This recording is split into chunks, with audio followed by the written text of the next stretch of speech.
북한은 지금 어떤 생각을 하고 있는 것일까요? 어떻게 움직이고 있는 것일까요? 예상했던 북한의 도발이 없었던 배경이 공개됐습니다. 다음 움직임은 무엇일지 봉영식 연세대 통일연구원 전문연구위원과 함께 전망해 보겠습니다. 어서 오십시오. 안녕하십니까. 한미 정상회담 또 IPEF 어제 출범하고 숨가쁘게 움직이는데 북한이 이례적으로 침묵하고 있었단 말입니다. 현철의 장례식이 공개됐는데 이것과 연관이 있다고 볼 수 있는 것입니까?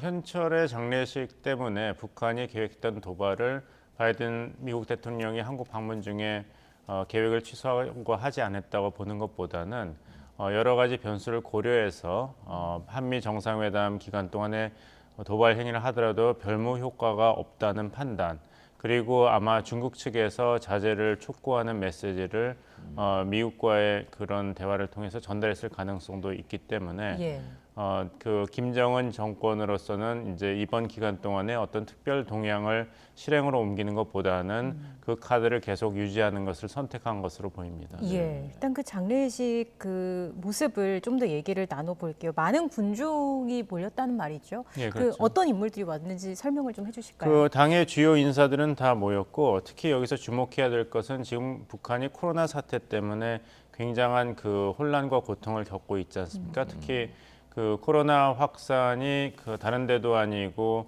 평양에서부터 시작됐는데도 이렇게 그 공개적으로 많은 인사들이 참여하는 식으로 장례식을 했다, 국가장으로 치렀다는 것은 어떤 정치적인 함의가 분명히 있는 것이죠. 이것은 김정은 위원장이 그 소위 그 장례식 정치를 또 한 번 또 보훈 정치를 하는 그 사례로 봐야 될 것입니다. 지금 민심을 추스리는 게 김정은 정권은 무엇보다도 중요합니다. 장마당 세대는 계속되고 가중되는 경제난 때문에, 그리고 세계 정보와 어떤 문화의 접촉 때문에 당에 대한 충성심이 계속 흔들리고 있는 게 사실입니다. 여기에 더해가지고 이제 코로나 사태가 확산되고 있는데 당과 지도부는 여기에 제대로 대치를 못한다는 비판이 암암리에 이제 주민들 사이에 퍼지고 있고, 또 2019년 미국과의 정상회담에서 빈손으로 돌아왔기 때문에 장군님이 약속했던 더 이상 허리띠를 졸라매는 일 없게 했다는 10년 전의 약속을 지키지 못하고 있거든요. 그렇다면 어떻게 민심을 추스릴 수 있는가? 그 애민 정신, 인민을 사랑하는 지도자의 모습을 다시 한번 각인시켜야 되기 때문에 당과 지도부에 충성을 하면은 이런 식으로 꼭 보훈을 한다, 보답을 한다 하는 모습을 보여줘야 되는 것이죠. 이런 이제 보훈 정치라든지 장례식 정치는 사실 북한 역사상 자주 일어났습니다. 제일 큰 예가 1994년도에 김일성 주석이 이제 심장마비로 갑자기 사망했을 때 그 장남이자 후계자인 김정일 나중에 국방위원장이 사실 주석직을 승계를 하지 않았어요. 3년 동안 어떤 공직도 맡지 않았습니다. 그래서 외부에서 분석하기에는 김정일이 이제 북한 지도자로서 승계하는 능력이 부족하다. 결국은 군부가 김정일을 몰아내고 집권을 할 것이다. 왜냐하면 김정일은 김일성이 아니기 때문에, 이런 해석이 있었는데 나중에 이제 해석을 한 것은 무엇이냐면 김정일이 아버지한테 효도를 하는 장남으로서 모든 것을 다 보여준 것이죠. 6.25에서 왜 부모가 돌아가시면 3년 동안 공직을 맡지 않고 묘소를 보호하면서 이제 효도의 모습을 보이지 않습니까? 그런 장례식 정치를 김정일이 했던 것이다. 그리고 김정일 위원장이 국방위원장으로 나라를 다스렸거든요. 그리고 헌법 개정을 통해서 더 이상 이제 북한에서는 주석이 없습니다. 오직 위대한 지도자 김일성 주석만이 영원한 주석으로 남아 있거든요. 그래서 이런 장례식을 통해서 최고 존엄을 과시하고 또 보훈 정치, 국민의 충성심을 강조하는 모습을 보여왔는데, 이번에 현철의 장례식도 김정은 위원장이 여러 가지 어려운 국면에서 민심을 추스리기 위해서 다시 한번 그런 정치적 제스처를 취한 것으로 보는 것이 타당할 것입니다. 저 보십시오. 지금 그 눈물을 막 흘리거든요. 그리고 관을 직접 운구하고 맨 앞줄에서, 그리고 좀 전에 이제 흙을 먼저 그 관유에다 뿌리는 가족들보다 그 모습을 봤는데 이 현철회라는 사람이 어떤 사람인지 그리고 김정은 그 위원장 일가하고는 어떤 관련이 있는 사람입니까? 근데 김정은 위원장이 이제 후계자로 정해지는 것은 사실 본인도 몰랐을 것입니다. 그 시발은 아무래도 아버지 김정일 국방위원장이 갑자기 그 뇌졸중으로 쓰러졌기 때문에 후계자를 그 아들 3명 중에 정해야 되는데 아무래도 장남 김정남은 너무 친중이라는 면에서 또 아버지와는 정치적 사고가 다르다는 면에서 일찍 배제됐고요. 둘째 아들 김정철도 정치 지도자감이 아니라는 여러 가지 판단이 있어서 결국에는 어린 나이지만 제네바에 있었던 김정은 3남이 이제 후계자로 지목이 되고 3년 동안 후계자 훈련을 했습니다. 그때 그 6.25 전쟁 당시 김일성 호위 부대에서 근무했고 김정일 그 위원장이 전적으로 신뢰할 수 있는 특히 김정은 후계자가 군부 장악을 할 수 있는데 도와줄 수 있는 현철의 장군이 이제 지목이 됐죠. 굉장히 큰 신세를 진 어떻게 본다면은 그 군부 장악에 있어서는 은인인 그런 네. 인물인데 그렇다고 해서 이런 식으로 그 국장으로 하고 저렇게 많은 인파들이 코로나 사태가 아직도 걷잡을 수 없이 번지고 있는 하에서 했다는 것은 약간 지나친 면이 있습니다. 그만큼 민심 추스리기, 그다음에 그 인민의 충성심을 확보하는 게 얼마나 김정은 위원장한테 시급한가를 역설적으로 보여주는 것이고요. 보시면은 저기에 그 현철의 빈소에 근조 화환이 있는데 네. 그 명의가 국가핵동력위원회입니다. 그렇더군요. 핵 개발에서 이 결정적인 역할을 현철이가 한 것은 아니거든요. 근데 네. 왜 하필 국가 핵 동력이라는 근조 화환을 보였는가는 결국에는 김정은 정권이 의지할 수 있는 것은 핵무기입니다. 예. 정권 안위를 위해서는 핵을 놓지 못한다는 것이죠.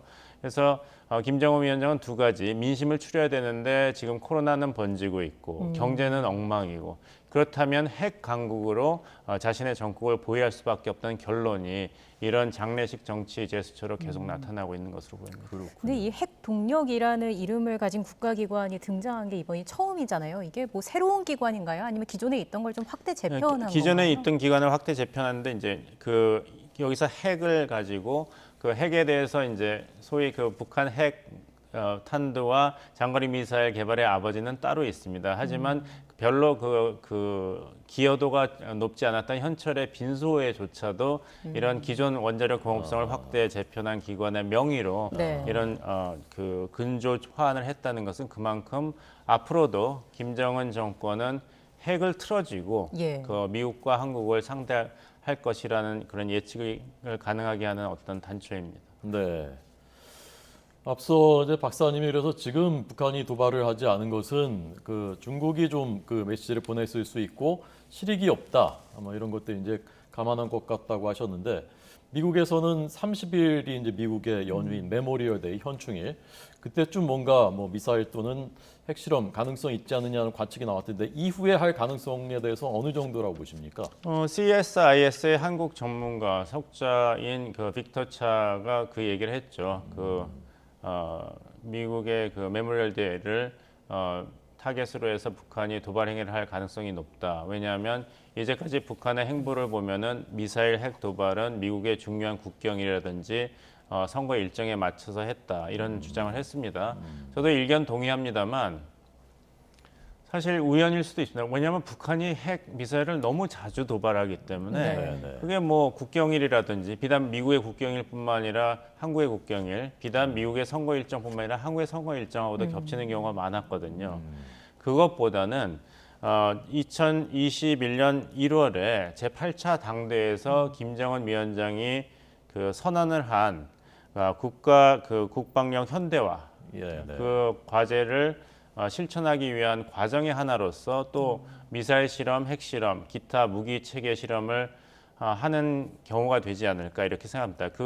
다시 한번 미사일 실험을 했을 때 그것이 미국 국경일과 같은 날일 우연히 발생할 수도 있는 것이죠. 예. 그때 조선노동자 8차 회의에서 김정은 위원장이 전략 무기 부분 최우선 5대 과제를 꼭 달성하라고 이야기했습니다. 그래서 고체연료 장거리 미사일 개발 그리고 다탄두 개별 유도 기술, 멀브라 그러죠.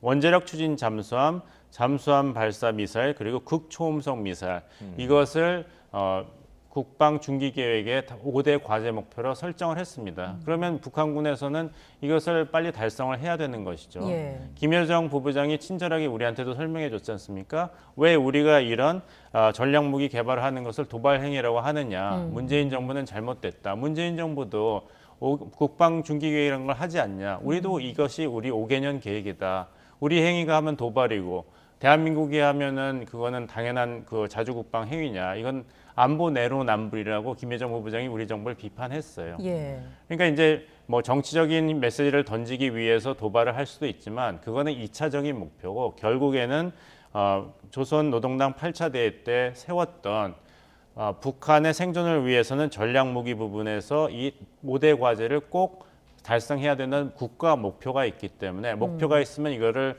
계속 추진해야 되지 않습니까? 그래서 우리가 이번 2021년 초에 가장 많이 봤던 거는 아무래도 극초음속 미사일 테스트였죠. 그러니까 이제 과제를 하나하나 해야 되기 때문에 그러다 보면은 미국 독립기념일에도 도발을 할 수가 있고 예. 뭐 한국 정치 일정에 맞는 날짜에 또 도발할 수도 있고 이런 경우가 왕왕 생기는 것입니다. 일단 도발할 것으로 전망이 되고 있는데 코로나19 상황이 이 준비를 실행으로 옮기는 데 있어서 좀 변수가 될 것이다라는 이야기도 나오고 있더라고요. 예, 근데 이제 저희가 이제 유념해야 될 게 북한이 저희랑은 다른 정치 체제인 것이죠. 그러니까 국민 여론이라든지 어떤 거기에 즉각 반응을 해야 되는 정치 지도 체제는 아니기 때문에 코로나 상황은 코로나 상황이고 예. 또 최고 존엄이 국가의 생존과 안보를 위해서는 어떤 것을 꼭 실현해야 된다 그러면 그것이 우선적인 목표가 되는 것이죠. 그리고 이제 김정은 정권은 요즘에 나오는 이제 보도에 따르면은 코로나 방역이 성공으로 들어갔다 이런 이야기를 하고 예. 있어요. 뭐 21만 명의 발열자라 그러죠. 확진자가 아니라 나오고 있지만 사망자가 한 명도 없었다. 그래서 우리의 주체적인 방역 조치가 성공적으로 진행되고 있다는 게 증명됐다고 했거든요. 방역 조치가 성공적으로 진행되고 있다고 주장하면서 코로나 때문에 우리가 이 8차 당대에서 얘기했던 전략무기 부분 최우선 5대 과제를 좀 늦춰야 된다. 이렇게 얘기하면 앞뒤가 맞지 않죠. 코로나 방역에 성공하니까 다시 이 국방 현대화 계획을 가동을 해야 된다. 이렇게 얘기하지 오히려 논리적으로 맞기 때문에 네. 저희들한테는 좀 안 좋은 이야기입니다만은 북한은 다시 한번 이제 도발 사이클을 가동할 가능성이 높다. 이렇게 말씀드리겠습니다. 네. 북한의 움직임을 좀 지켜봐야겠습니다. 지금까지 봉영식 연구위원과 함께했습니다. 고맙습니다. 감사합니다.